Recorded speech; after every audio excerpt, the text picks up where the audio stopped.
The pause in fighting between the U.S. and Iran is now over. The U.S. Central Command says that Iran attempted a surprise attack on U.S. forces using ballistic missiles. And as Doug Lozada reports from Washington this morning, U.S. and Saudi forces have now launched strikes of their own.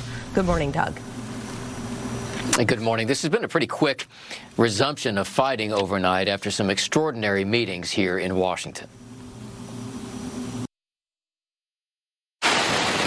U.S. forces on the move overnight, joining Saudi forces to hit Iran-backed militia targets in Iraq.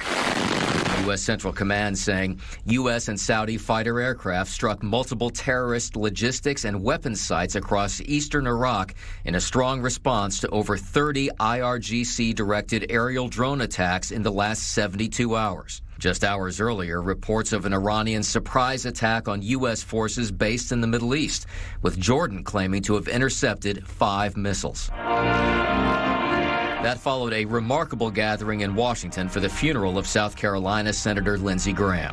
In attendance, Israeli Prime Minister Benjamin Netanyahu and Ukrainian President Volodymyr Zelenskyy, both of whom sat down with President Trump in separate meetings. Netanyahu dismissed reports of a growing rift with the president, who may be increasingly impatient with Israeli pressure to ratchet up attacks on Iran.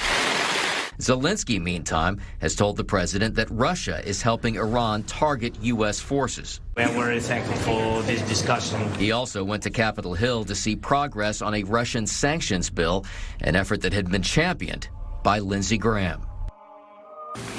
And that bill passed an initial hurdle yesterday, moving forward with a clear bipartisan majority. Back to you guys.